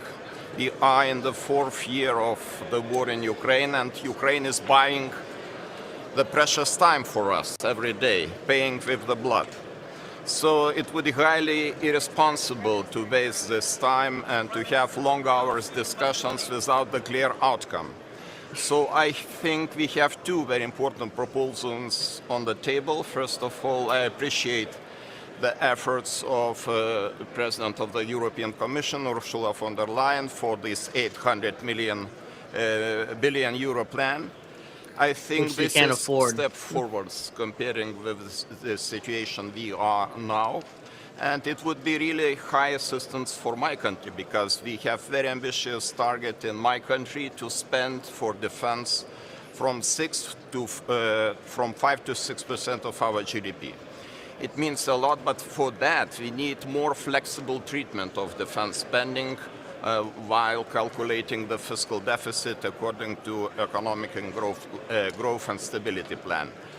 Then 20 billion euros financial package for Ukraine. You are smiling. I think this is very serious because Lithuania is committed to contribute. It's a joke. It's like, oh, we're gonna give them 20 billion more euros. So for what? They don't have a military. Like a lot of the military-age males are either dead or left the country already. So they literally have to use homeless people, retards, and whatever they can find in the streets in order to fight the Russians. Basically, to become cannon fodder for the Russians. So what do you expect them to do? I don't understand. You give them all the money in the world, they don't have men. They don't have men. This makes no sense. And to pay our part to this fund because we are committed also to support Ukraine by 0.25% of our GDP each year. We calculated if other countries will commit to pay the same amount, Ukraine would receive 43 billion euros, and this is a lot. And this is really... It's a lot. Yes, it is a lot, jackass. I mean, it's like, oh yeah, we're gonna give you a bunch of euros to the Ukrainians, and we're going. They all hate Donald Trump. That's why they're doing this, because Trump's trying to end the war, and they're like, no, we're gonna oppose the Orange Man, so we're going to basically increase the war for no reason. So, yeah, let me get to Macron from France, who's really lost his mind about the Russians. He's completely lost his mind. I mean, this is ridiculous. So, I don't know who this moron is, but I assume he's some kind of Democrat. Singer, songwriter, musician here for social climate justice, Fintwit, and preventing a Trump dictatorship. Oh, don't worry about it. That dictatorship isn't going to happen. Moron. Do I follow this account? No, I don't. I don't know why I said subscribe there. He says, holy shit, French President Emmanuel Macron has zero faith in Putin puppet Trump. Like, there's no evidence for that. What evidence do you have? It's so untrustworthy and morally bankrupt. He may well be in cahoots with the murderous Russian dictator Vladimir Putin. Oh, gosh. It's the same bullshit. It's the same talking points. It's like they have nothing else. So it's the state of line. Yeah, it's like murderous Russian dictator. Yay! So let's go over this. Who canceled elections? It wasn't Putin. It was Zelensky. And there's always the excuse I hear from these Ukrainian supporters, like, "Well, he's in the middle of a war. Like, he can't. We can't have elections." Well, except America has had elections for decades, and we've been at war for decades. Abraham Lincoln during the Civil War had an election in 1864, right in the middle of the Civil War. He still did an election. So you're able to do elections even during war. The other excuse, who's banned political parties? As far as I know, Putin has not banned political parties. Zelensky has. Multiple political parties have been banned under his rule, his dictatorship, which I'm going to call dictatorship. He had an election since 2019, since he got in power. So what happened? You know what? So yeah, again, this is total bullshit. The talking points are just lame and the same thing over and over again. Now to breaking news. Just minutes ago, French President Emmanuel Macron wrapped up an address to his nation in which he said the threat from Russia is real. Bullshit. NBC's Matt Bodner is following this. Total bullshit. There's no threat. So basically, the logic is he's attacked Ukraine because he doesn't want Ukraine to join NATO. Why in the world would he attack the rest of Europe when they're in NATO? It makes no sense. There's no logic behind this. It's just we're scared of the Russians and we want to oppose the Orange Man. So let's claim that the Russians are coming, even though they're not. This for us. What were the big takeaways from this message, Matt? Thank you, Chris. Well, there's a lot in this speech. I think we're going to be coming back to this one quite a bit. It's the kind of speech you would expect from a European leader who appears very concerned, not just about Russia, but about the United States. Let's hit some of the highlights. First of all, there will be a summit of some kinds in the near future with European defense officials to start working out what Europe is going to do to help Ukraine, presuming the United States might not. I hope not. Some of his other points, peace cannot be guaranteed on our own continent anymore. Russia, as you said, is a threat. Total bullshit. France needs you, the people, and we will no longer benefit from the post-Cold War peace dividend, which was a very interesting point for him to make. And he's saying that peace cannot be achieved if Ukraine falls. The price of peace can. But how is Ukraine falling? Like, that's not what Putin wants. I mean, if he wanted to, he could have taken Ukraine in 2 weeks when the war first started. He already surrounded Kyiv and, was ready, but he never did because he didn't have the intention of taking the whole country. He just wanted Ukraine to have a guarantee of neutrality, and then he would withdraw. And in fact, there was a deal pretty quickly until Boris Johnson went to the Ukraine and basically said, no, you got to keep fighting. Like, don't you dare, come to a deal with Putin. We want you to keep fighting. Me and Joe Biden want you to keep fighting. So... And as I established on the episode that I filmed is going to air on Sunday, Joe Biden, Victoria Nuland, John McCain, Chris Murphy, and one more guy were directly involved in the coup in 2014 that led to the ouster of Yanukovych, which led to all this today, what's going on here. So Joe Biden was the vice president. He was point man in that coup. Obama had his hands were not involved in that, at least not directly, because I think Obama was smart enough to realize what a disaster that would be. But he allowed Biden to do this anyway. So, and then when Biden became president, of course, he starts openly talking about Ukraine joining NATO, which is a Russian red line for decades now. So once that happened, it's like, okay, you left Putin no choice but to invade Ukraine, and he's still there to this day, 3 years later. So I established that more. You guys should check that out. It's on Sunday at 7:30. But let's keep going with this. Peace cannot be the collapse of Ukraine, and it cannot be based on a weak ceasefire. So this is obviously, I think, addressing a lot of the things we've been seeing out of the White House, out of Washington with regards to Ukraine in recent days. To me, the big takeaway, the thing that's really ringing in my ears, I want to believe that the United States will stay on our side, but we have to be ready if it doesn't. So, like I said, this feels like a significant speech from a European leader who is concerned about America's future role in Europe. And obviously the recent moves we've seen with Ukraine, this announcement today about the suspension of military aid to Ukraine, these reports about intelligence sharing ending. So there we have it, a big speech from Macron. Good. Again, I mean, the sooner the war ends, the better. I don't care what the terms are. I'm not bothered by any of it. Whoops. As long as the war ends, that's all I care about. It's because this is like Sean says they really want World War III, don't they? I mean, that's what I said. They're going to kamikaze themselves into World War III because they have no chance to beat the Russians. I mean, this war, they're going to lose. Like whatever war they have, they're going to lose. So, hold on. Let me see this before I decide to play. Oh, this is mostly music. All right, I can play this. Just that I gotta mute it. So this is from the Times of India. I came across this. EU blind too, and Putin mocks Europe's 840 billion defense nonsense after Trump snub. So let me mute this. So this is music here, but Kremlin lambasts NATO nation. Polish PM Tusk comments are confrontational and militaristic. Putin named Peskarov takes a jab at European Union. They are The yet video to is very see. laggy, so I can't read the Oh subtitles. god, yeah, I don't know why it's so laggy. I mean, that's why I'm reading it, but yeah, they have not. They are yet to see the new dynamic between U.S. and Russia. Yeah, I don't know why it's so laggy over there. Vladimir Putin's aide lambasted Poland's PM. Donald Tusk comments on new arms race. Donald Tusk? Yeah, he's Poland's prime minister. Oh. Kremlin spokesperson Dmitry Peskov said the Donald Tusk comments were confrontational. Well, no shit. I mean, he's openly like trying to confront the Russians for no reason.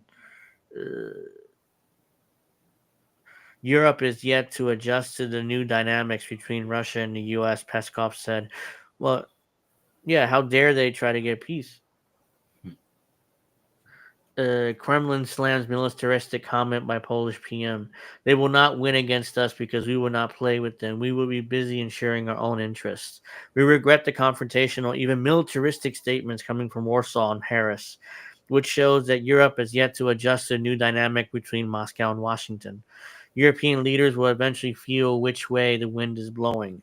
So basically, the prediction from the Russians are Europe will eventually do what the U.S. wants, anyways. They're just posturing, which is my prediction too. I think Europe will eventually do what the U.S. wants, even though it may take longer than what normally would. Anything else? No, I mean that's not important. So yeah, you get the point. I mean, let's see. I want to find what's his face a Macron's speech because there's more clips. Once you guys see how psychotic this guy really is, yeah, I was like, really? I mean, oh my god. The new leader of the free world, Emmanuel Macron. Initially, I was not fully aligned with Macron due to some of his policies. However, my perspective has changed. Macron has demonstrated ability to shape global affairs, lead Europe, and strengthen the West position. I mean, total bullshit and all that. But, yeah, I mean, let's see. Where is that speech? Here we go. This is part of it. I just found it hilarious that Macron claims that he wants to tame Russia. So this is Macron calls for a tame Russia. I put, yeah, they'll get tamed because Macron demands it. I mean, he's out of his mind. What does that mean, tamed Russia? Like, what do you expect them not to invade when NATO basically surrounded their borders? Is that what you expect them to do? Is like, just take it. NATO is surrounding your borders. Just take it. How dare you try to, actually protect yourselves? It's just absurd. Just absolutely like they're out of their minds in Europe. They would rather kamikaze themselves into a war that they're going to lose instead of doing what the U.S. wants and get peace. We have to.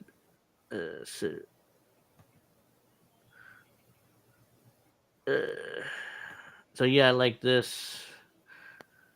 I'm not gonna probably play the speech this is the opening segment of an address by Emmanuel Macron made to the French nation today, with captions. Watching this, I started to really get how Europe slid into a catastrophic confrontation in 1914. Everyone was gripped by fear of everyone else. Heads of states imagined themselves as grand visionaries leading their nations towards a glorious future, which is what led to World War One. Because the European powers were scared of each other, and they wanted to grandstand and virtue signal about how powerful they were. So they all started a war with each other for no reason. Uh, So apparently, somebody, a Serbian, killed a Grand Duke from Germany or something, and that was the spark for World War One. So basically, for no reason, the World War One started. And here we go again with World War Two. So World War Two is Hitler and stuff. I meant World War Three. Français, mes chers compatriotes. This is in French, and I could probably read some of this. I'm just going to read it because it might be laggy again. My dear compatriots, I address you this evening because of international situation and consequences for our country and for Europe. As you are, I know, legitimately worried about the ongoing historical events that are disrupting the world order. See, that's what they're scared of. It's disrupting the world order because post-World War II, the world order was the United States, basically protects Europe, and NATO protects Europe as well in exchange for security. Now that world order is being disrupted by Donald Trump, and they're all having a massive meltdown over it.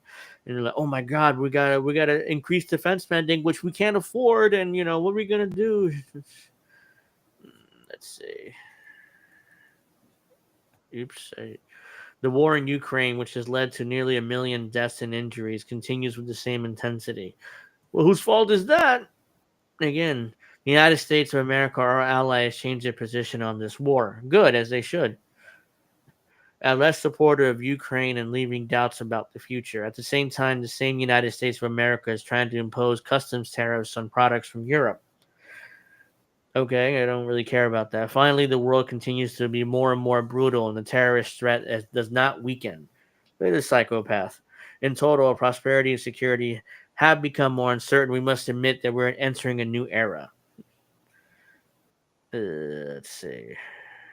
The war in Ukraine has been going on for more than 3 years. We have from day one decided to support Ukraine and sanction Russia. Oh, congratulations. So this is like the area of Ukraine in yellow that the Russians control right now. And, I guess this is a problem for some reason.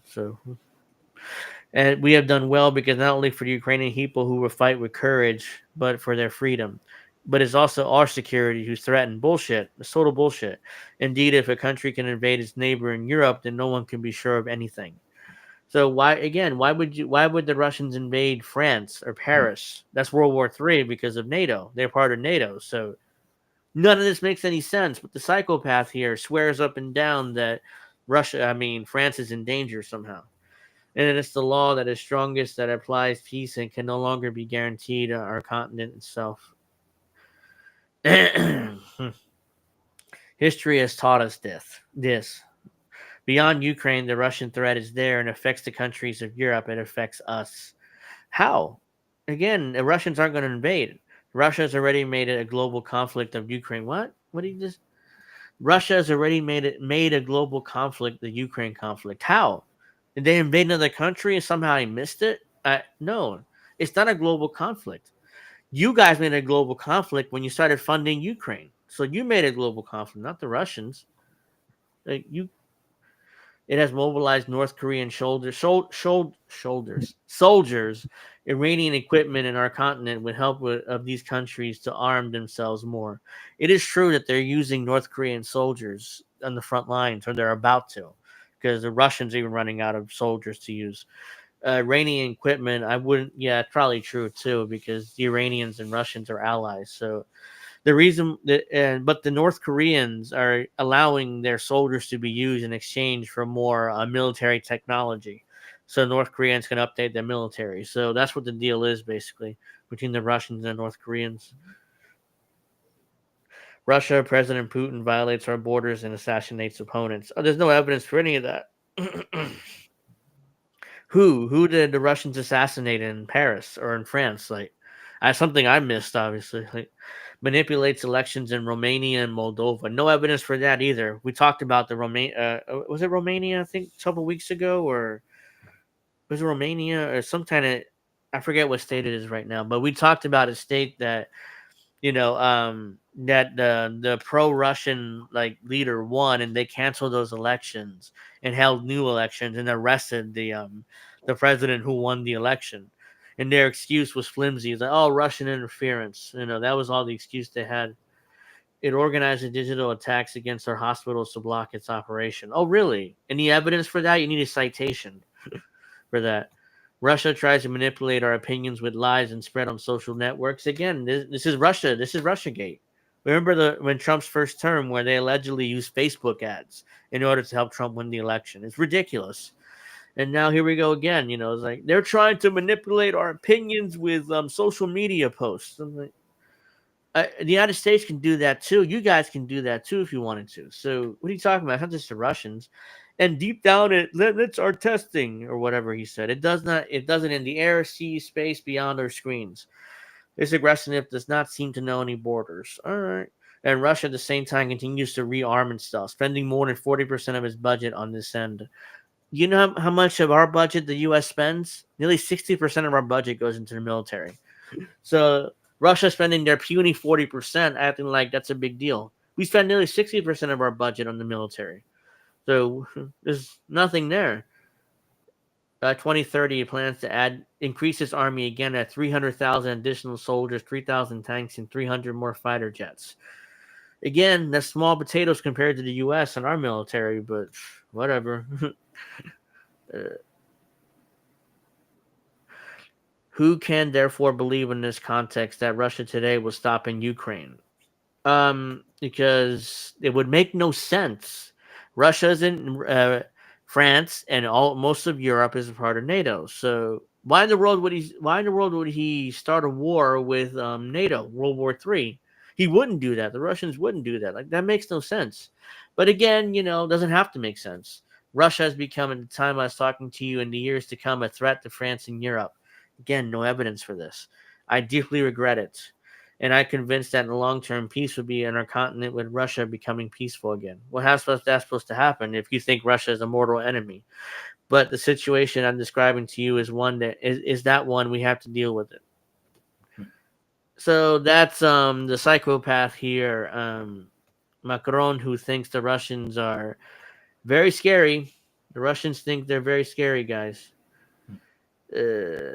So Jacqueline, the Golden Monarch show, I think that's tomorrow. It's tomorrow at 10. So just letting you know that it's tomorrow at 10, right after Pro Wrestling Talk. So look, that's tomorrow at 10 Eastern, by the way. So if you're still in the chat, I'm just letting you know what time that show is going to be. So let's see. I have time. Let's see. Yeah, go fuck yourself. This is like, it's beyond ridiculous, man. They're all willing to basically kamikaze themselves in a war they can't win. They have no chance of winning that war. So whoops, not that.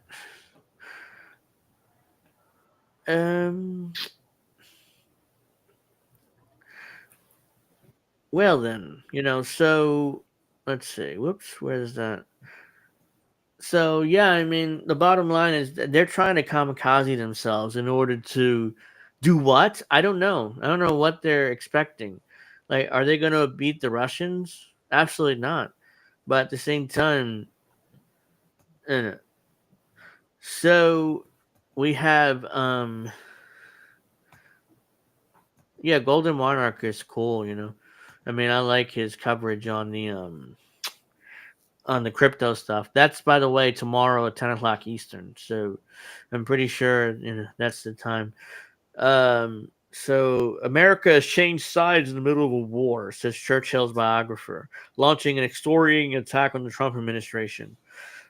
So this is his closing words. Apparently, they're worth hearing. So let's see. When Winston Churchill spoke in the Munich debate, he used words that Europe should heed today as we fundamentally rebalance our world in the light of this startling American defection to the side of a dictator who has only ever, throughout his career, wished America ill. Churchill said that we needed, quote, a supreme recovery of moral health and martial vigour so that we could rise again and take our stand for freedom as in the olden. Total bullshit, you know. I mean, this is like, I'm baffled by the Europeans like trying to acting tough or something here. Like, I'm totally baffled by this. So yeah, I already covered that. No problem, Jacqueline. So yeah, I wanted to look at this here. This is total bullshit here. I want to debunk. Putin suddenly claims he's ready for a temporary truce with Ukraine right after Europe unites to expand his military and ramp up support for Zelensky. I don't think Putin's scared of that. I mean, again, the EU can't afford this. I mean, they're basically going to go into massive debt in order to do this. Meanwhile, MAGA is hilariously trying to credit Trump's two social posts about tariffs and sanctions for this shift. Okay, whatever. I'm not going to really challenge that.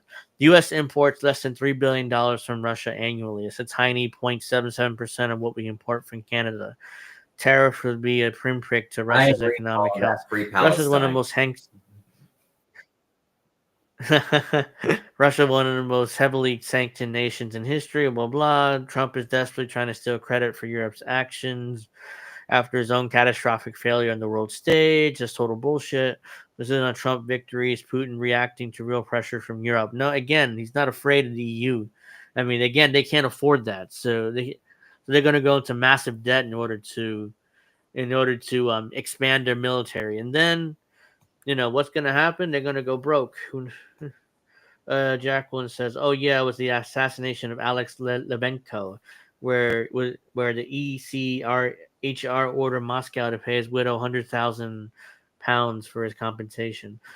Yeah, I mean, I do remember that. Allegedly, the Russians did kill that guy, but wasn't it through like a massive poison or something? If I remember correctly, I do remember hearing about that. It was like through a massive poisoning or something.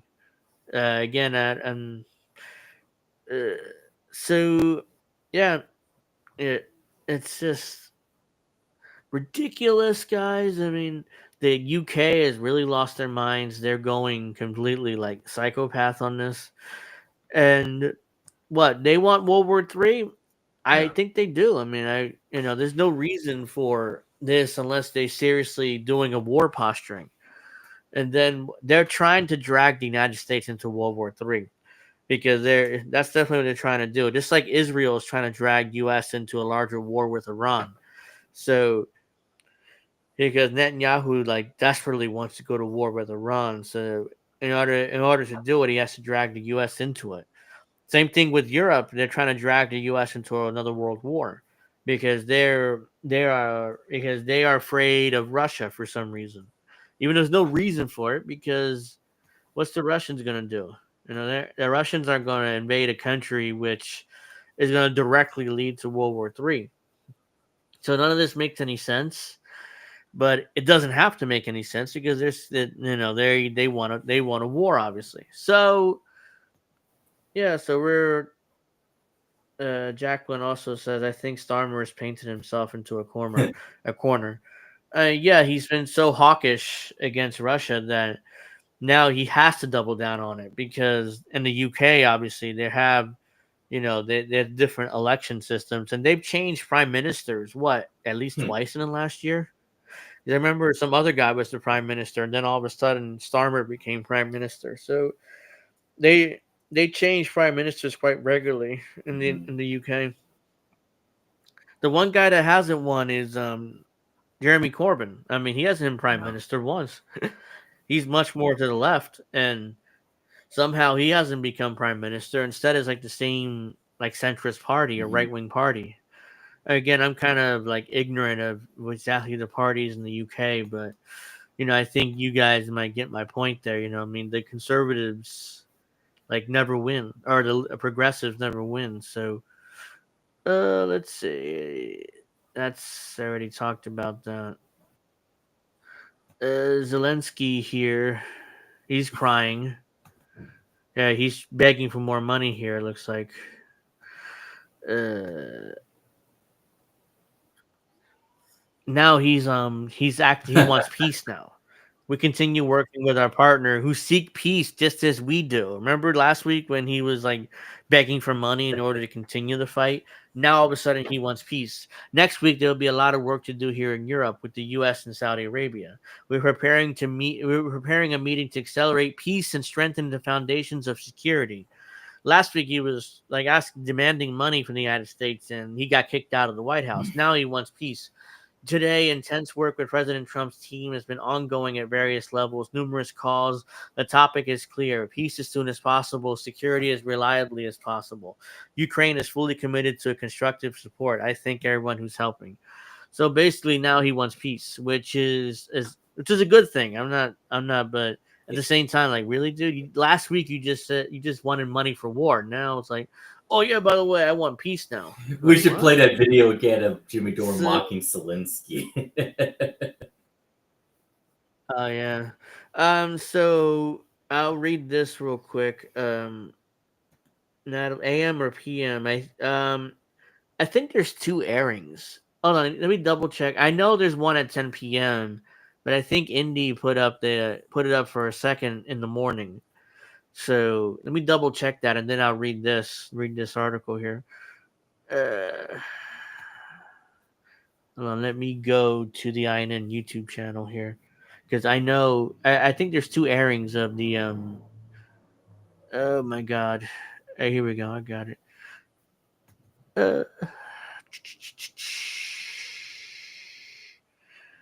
This is like. Here we go. Here we go. So yeah, there's two airings of Golden Monarchs. Of the recording Indy did. So there's one at 8:30 tomorrow. There's another one at 10 o'clock right after Pro Wrestling Talk tomorrow as well. So if you rather watch it at 8:30 in the morning, you can. Or if you rather wait to 10 o'clock at night, you can too. So it's two airings tomorrow morning and tomorrow night. So just letting you guys know if you're interested in, checking that out. So let me read this. So the Ukrainian people in general are against continuing this war, which is not surprising. So this is from the Dissident, who's so it says new poll show Ukrainians want to end the war. A new poll shows that regular Ukrainians are not supporting continuing the war indefinitely. Well, no shit.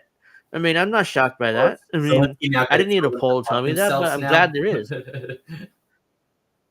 I wouldn't be surprised. I mean, he's desperately again. He goes back and forth. I'm the one that won peace the most. Then the next week he comes to the U.S. begging for money. So I don't know. I mean, I think he's doing too much cocaine to remember his actual position. The conventional wisdom in mainstream media is the Ukrainian population wants to continue the proxy war for years on end and hope to gaining territory back from Russia. Polls show that's not remotely the case. The most recent polls coming out of Ukraine from the British polling agency Survation show that they are more desperate to end the war than ever. The poll shows that 78% of Ukrainians support either considering negotiations in the future as soon as possible. 39% of respondents said that Ukraine should continue fighting, but should consider negotiations if military progress is stalled, which it has. The reality is, even with U.S. support, Ukraine never stood a chance in any military progress. Yep. A recent report, Time magazine, noted that when Russia invaded Ukraine nearly 3 years ago, President Joe Biden set 3 objectives for U.S. response. Ukraine's victory was never among them because they can't win. And so the report spoke to Eric Green, a top official in Biden's National Security Council, who admitted that we are deliberately not talking about territorial parameters. So they just wanted Ukrainians to die in this war because it's a proxy war. As Time noted, that meant the U.S., in other words, made no promise to help Ukraine recover all the land Russia had occupied, and certainly not the vast territories in eastern Ukraine and the Crimean Peninsula, taken its initial invasion in 2014. Green admitted that in the White House view, doing so was beyond Ukraine's abilities, even for robust help from the West. Now that the U.S. is no longer providing weapons and intelligence to Ukraine, the prospect of winning any gains is virtually impossible. Therefore, these 39% of respondents will undoubtedly support negotiations once Ukraine is not able to make any gains. The other 39% of respondents do not want to continue the war whatsoever, answering that Ukraine should seek to negotiate an ending of the war as soon as possible. Only 16% of Ukrainians said that Ukraine should continue fighting until it wins the war, which is not going to happen. In other words, the position advanced by the Democrats and most of Europe on behalf of the Ukrainian people is only supported by 16% of the country. Ukrainians more open than ever to territorial concessions. The polls also showed more Ukrainians are supportive of territorial concessions to end the war than ever. According to the poll, 37% of respondents said that Ukraine should be open to losing territory as part of peace negotiations. Again, they're fine with it. I'm fine with it too. This is likely an underrepresentation of the real number, given that as the University of Ottawa professor Ivan Kapchikich butchered that, noted polls on the question of territorial concessions are often skewed due to social desirability bias, fear to express views contrary to undemocratic government and exclusion occupied and annexed regions of Ukraine. So yeah, they're scared of their governments. I'm surprised number is that high because Zelensky is clearly not a democratic leader. He's a dictator. The brutal draft. The reality is the Ukrainian population is growing more war weary by the day.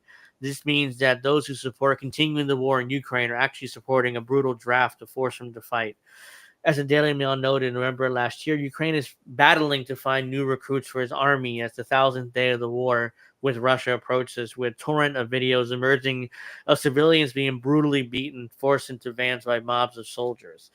Episodes of unsuspecting Ukrainian men being press gangs are becoming more frequent as the Russian forces continue to grind down defense lines in eastern Ukraine and seize more territory in Donetsk. The phenomenon's gotten worse with time. This year, there's been a slew of extremely disturbing videos showing Ukrainians being forced into a van and being sent to the front line to fight in an unwinnable proxy war.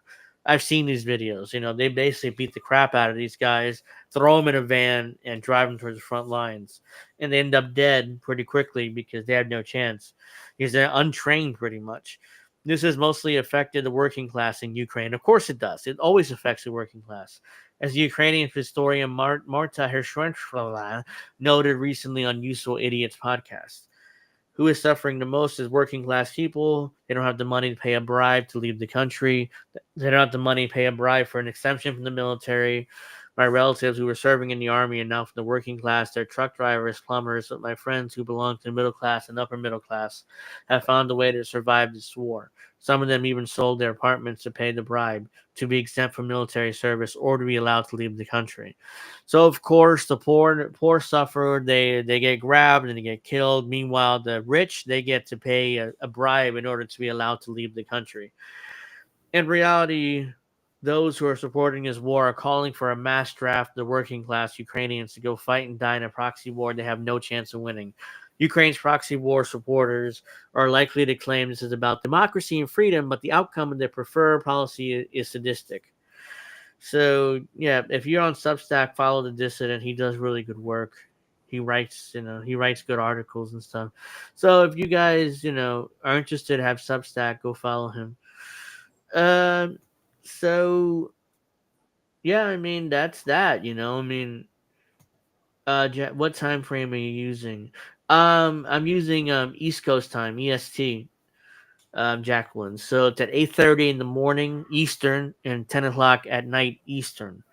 So whichever airing works better for you. I mean, it's 8:30 a.m. Eastern and EST, Eastern Standard Time, or 10 p.m. Eastern Standard Time. So that's the time zone time frame I'm using. So yeah. So anything else? I think we've touched on pretty much everything at this point. Do you want to go over that Emma Vigeland tweet? Yeah, I mean, we have about 5 minutes, so we could probably wrap up with that. Well, I mean, as Donald Trump in his State of the Union address, or whatever you want to call that address, when he had a girl on there, the one that got that got hit in the head by the trans guy, and ended up being brain damaged because of that, because he got hit so hard. Anyway, I'm not. Did she I think delete it's the still tweet, there. or is it still on? If she still have it up, hold on, let me see, because she got Yeah. like eviscerated. Because I saw that tweet, it's like, what the hell is she doing? Is Yeah. she out of her mind? The speech was on Tuesday, so I did see that tweet. So I was like, what the hell is she doing? Like, she just put ha ha ha ha ha, and like she thought Yeah. it was funny. So I'm like, What is really? she Like, you thinking? think I this mean, shit was like, funny? Jesus fucking Christ. Oh, here it is. Yeah, she still has it up. I'll show you guys real quick before I wrap up. But she still, uh, so let's see. So here it is right there. This is from, I think the tweet is from the official a rapid response account of Trump 47's White House. So yeah, this is 19-year-old Peyton McNabb was severely injured by a man during a volleyball game, left with traumatic brain injury after he spiked the ball against her head.